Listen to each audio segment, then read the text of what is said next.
bem-vindos a mais um podcast da Rede Energia, a sua escola prática para o mercado. Eu sou Fabiola Sena, uma das hosts desse podcast e cofundadora da Rede Energia. Hoje nós vamos conversar sobre eólicas offshore com o Caio Alves, que é Head de Regulação no escritório de advocacia Rolim Goulart Cardoso. Lembrando que se você tem interesse nesse tema, a Rede tem uma seleção de conteúdos exclusivos onde você encontra masterclasses, podcasts e artigos sobre o assunto. O link para acessar a série Eólicas Offshore, que é exclusiva para os assinantes anuais da escola, vai ficar aqui na descrição do episódio. E antes de passar a palavra para o Caio se apresentar, nós vamos passar algumas informações sobre a nossa escola. A Rede Energia é a escola de formação contínua para carreiras que precisam compreender tudo sobre negócios, mercado e regulação, os segmentos de geração, comercialização, transmissão, distribuição e transição energética. A Rede possui 3 produtos de capacitação: cursos in company, cursos avulsos com experts no mercado e a assinatura anual, nossa principal capacitação. Te convidamos a seguir a Rede Energia na sua plataforma de podcast favorita e também no Instagram, LinkedIn e Telegram para acompanhar todo o nosso conteúdo gratuito. Tudo isso você encontra no site da Rede, redenergia.net.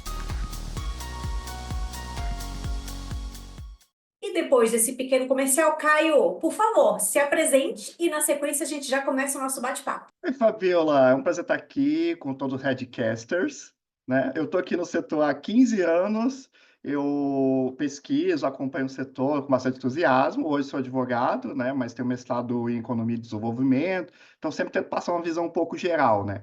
Hoje a gente vai falar de um tema super interessante, que está se falando há muito tempo, né? Que é as eólicas offshore, e que eu acompanho ao menos nos últimos 5 anos. Não vou dizer que estou acompanhando tanto quanto a Elbia, por exemplo, que está há 20 anos no setor, né? Mas 5 anos aí na continha já vale para falar alguma coisa. Muito bom, Caio, você falou da Elbia, logo, mês que vem eu vou gravar um podcast com ela, então já vou avisá-la que ela foi mencionada aqui no seu. Muito obrigada pela sua presença, e você está sempre aqui na escola, né? Já é, acho que segunda ou terceira vez já que você vem gravar podcast aqui, então ser mais do que bem-vindo, já é prata da casa. Caio, quero perguntar já para você de início o seguinte: em 2022 teve um decreto, né, que foi muito esperado pelo setor, que basicamente permitiu o uso de áreas offshore para fins de geração de energia. E agora, em 2025, saiu essa lei, que é a 15097. Afinal, o que que essa lei traz de novidade? Conta um pouquinho para a gente o que que ela traz de novo para essa questão da geração de energia offshore. Ótimo. Primeiro, assim, o decreto já saiu ali num contexto um pouco, digamos, de atropelo do Ministério de Minas e Energia. Ele queria prestar uma satisfação para o mercado, né? Mostrar que a gente estava entusiasmado com esse tema, o Brasil, mas já existia no Congresso 2 legislações que estavam sendo discutidas sobre esse tema, né? Aí o decreto veio, tentou trazer um pouco de segurança jurídica, mas o fato é que quando a gente fala de risco jurídico, o Brasil é alto ainda, né? Então, para investidor internacional, que está disputando ali capital onde é que ele vai investir, havia necessidade de algo mais robusto, né? Então, por isso que se aprovou a lei como está. Então, hoje a lei traz bastante segurança, tá? Até porque a gente está falando de cessão de áreas que são da União. Então, entenda que, assim, era bastante preocupante como é que se daria essa questão a longo prazo. Isso me parece que a lei foi bastante feliz, tá? Só para você ter ideia, assim, a gente fala, a primeira outorga que teve de energia offshore no Brasil, ela não é, ela já aconteceu, foi em 2021, e foi a própria ANEEL que emitiu essa outorga, tá? Depois ela veio a revogar. Mas o fato é que, naquele momento, a ANEEL entendeu que tinha competência para fazer isso, mas faltava um elemento, que era exatamente esse que a lei veio solucionar, que é como que eu trato a definição em relação à titularidade da área que vai ser explorada offshore, né? Então, nisso me parece que foi bastante interessante. Além disso, a lei trouxe especificações de quais atividades complementares podem ser executadas nas mesmas áreas offshore. Então, quando a gente fala de offshore hoje, a gente não está falando apenas de eólica offshore, então é possível, por exemplo, ter o FV offshore, e também outras tecnologias, como extração de hidrogênio, que normalmente é o nicho mais natural, quando a gente fala de geração offshore, além de captura de carbono, né? E, além disso, a lei trouxe ali alguns princípios que o decreto não tinha. Então, desenvolvimento sustentável, que é algo que transição energética é muito importante falar. Geração de emprego, só no setor offshore, a gente está falando uma estimativa aí que o Banco Mundial fez de 500 mil empregos até 2050, então é interessante isso ter sido frisado na lei. Também se fala da racionalidade no uso dos recursos, ou seja, entender quais são os potenciais do Brasil, explorar todos eles, né? Além do desenvolvimento local, regional, e trouxe também a figura da consulta livre, prévia e informada, né? Esses termos juntos, eles fazem referência a uma resolução da Organização Internacional de Trabalho, que trata de comunidades afetadas. Então, é pressuposto que quando a gente vai falar de exploração geológica offshore, para evitar que no curso do processo, né, depois do empreendimento já instalado, você tenha conflitos com as localidades, né, para reduzir esse risco, então se previu a instituição de uma consulta anterior, né? Então, hoje o processo começa com consulta às comunidades que são afetadas. Então, nisso tudo, eu te digo assim, o decreto alicerçou algumas bases que foram meio que representadas na lei, mas foi a lei que trouxe segurança para o mercado, na verdade. Bom, ótimo você ter colocado essa visão geral, porque às vezes assim a nossa audiência não entende, poxa, mas se já tinha um decreto, por que precisa de uma lei? A lei traz mais conforto e ela, na verdade, né, na pirâmide legislativa, a lei, né, ela está acima do decreto, né? Então, é bem legal você ter explorado aí.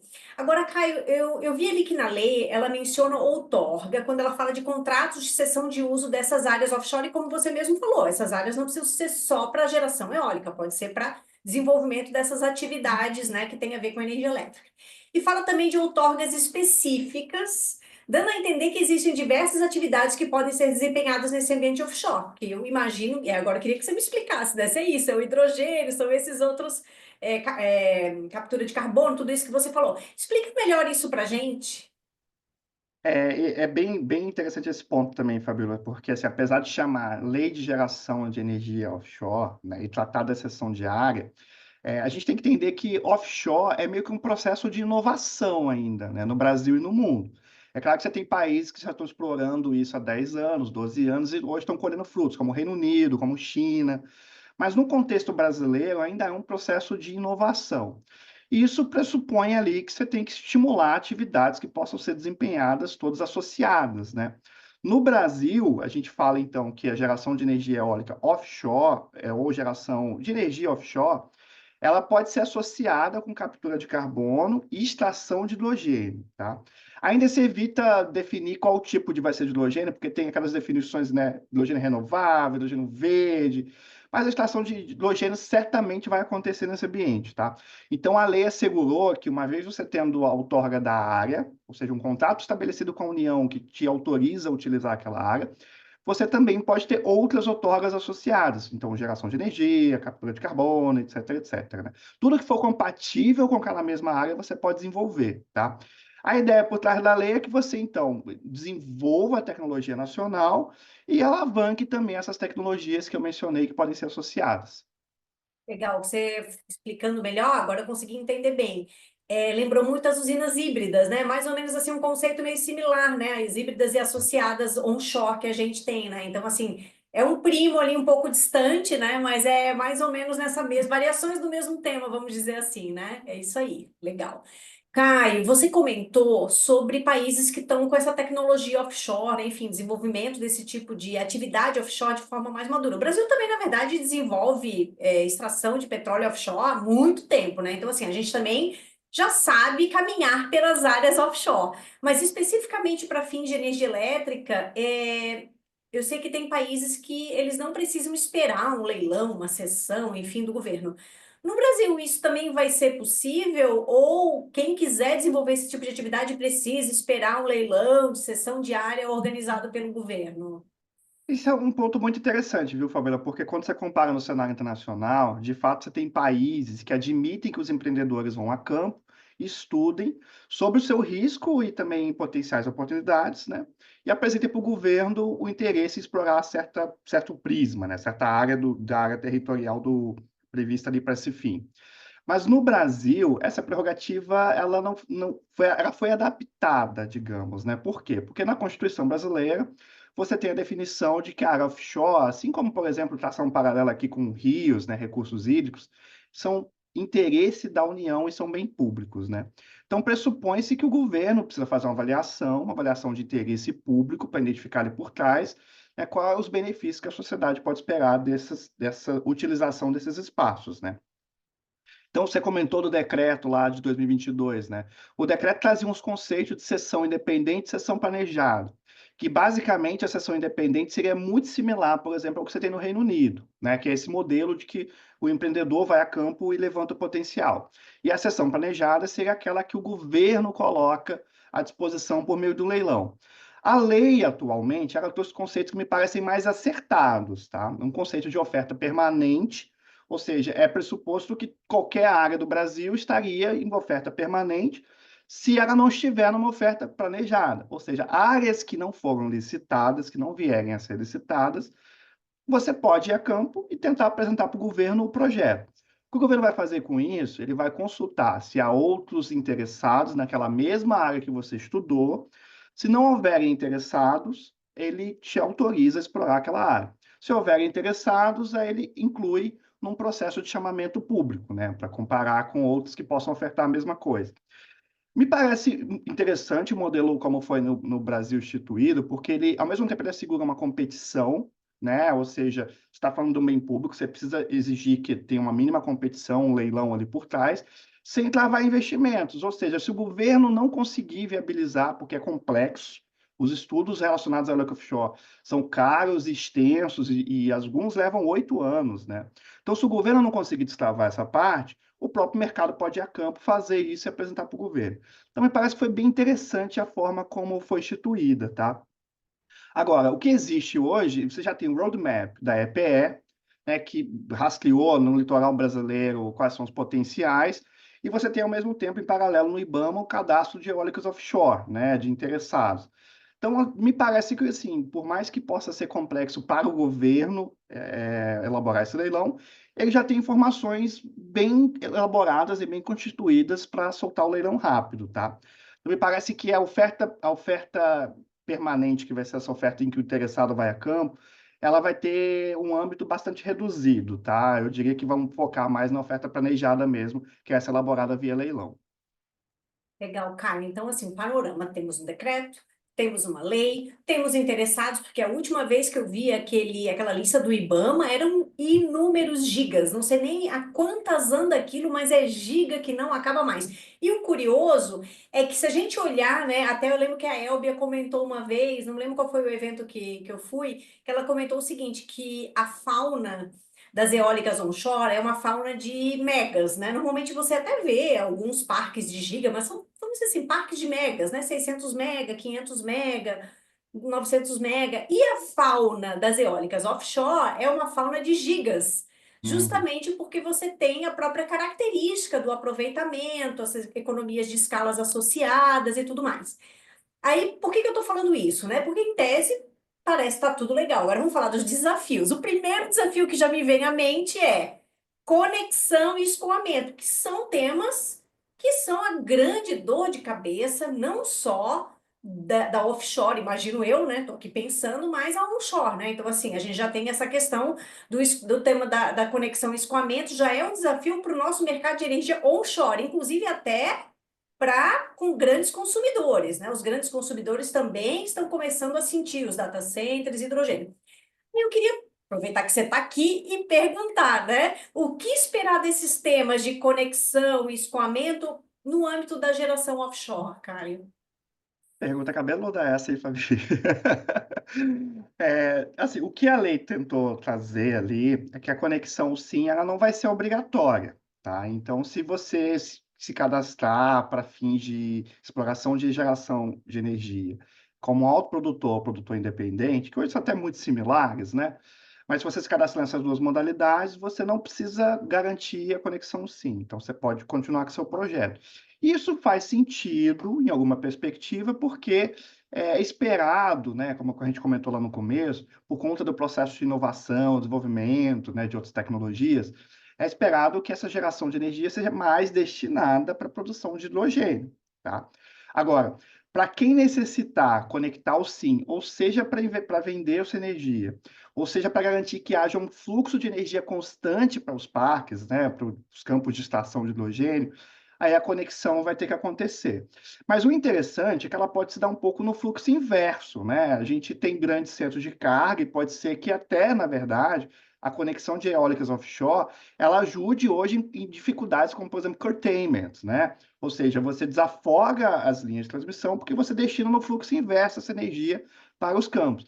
Então, pode ser que seja interessante, tá? Agora, de qualquer forma, é previsto que tanto nos leilões de oferta planejada, como até se for por conta de interesse independente, digamos assim, o governo pode realizar leilões específicos de linha de transmissão e subestações, tá? E até no caso, se for aquela oferta planejada, ele vai fazer isso conjuntamente. E então me parece que tem uma solução relativamente bem endereçada, tá? Não parece que vai ser um problema a longo prazo. Até porque, de novo, a gente está falando de uma tecnologia inovadora que a gente está discutindo hoje, mas é algo para daqui a 10 anos começar a gerar uma expectativa por baixo, assim, tá? E de qualquer forma, assim, Fabio, se acontecer de um empreendedor não conseguir viabilizar a conexão, né, o contrato que vai ser assinado com a União, ele prevê uma fase de avaliação técnica e econômica, tá? Então, o empreendedor, uma vez com outorga da área, ele vai ter a oportunidade de avaliar todos os riscos e se tornar inviável a conexão por qualquer razão, o que a gente espera que não aconteça, né, ele pode eventualmente não apresentar a declaração de viabilidade do negócio. Ele tem algumas perdas com isso, os valores que ele aportou, né, os valores que ele pagou para o governo e tal, mas ainda assim, né, é melhor do que levar uma penalidade, por exemplo, por revogação da outorga, né? Então, me parece que tem soluções bem endereçadas, mas se tiver algum problema, existe uma saída regulatória para isso prevista. Ah, legal saber que tem essa dosimetria aí mais ajustada, pelo menos no início, porque ainda é muito novo, como você falou, né?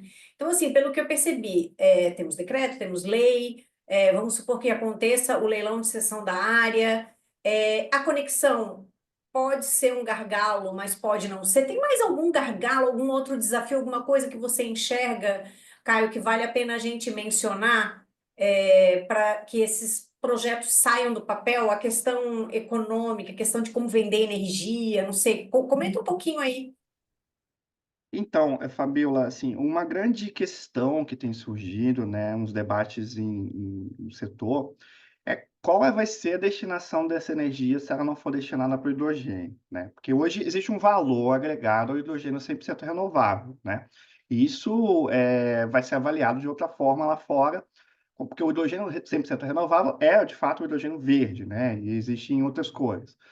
Mas se não for viável ou não for viável no curto prazo, a lei deu autorização para você fazer um leilão de contratação de energia offshore. Hoje existem estimativas de que num leilão dessa espécie, a gente chegaria no valor de R$ 600 o valor médio da energia, tá? Enquanto na onshore, só com comparativo, está 180, tá? Mas ainda assim, se você comparar com térmicas, né, com outras fontes mais poluentes, é muito barato, tá? Ainda assim, chegaria a metade de um custo de uma térmica, por exemplo, no CVU de uma térmica. Então, me parece que aqui a gente tem formas de estimular a indústria nacional e tem saída também regulatória se todas essas tecnologias alternativas que podem ser exploradas concomitantemente não vierem a deslanchar ou não vierem a deslanchar no prazo que a gente está pensando.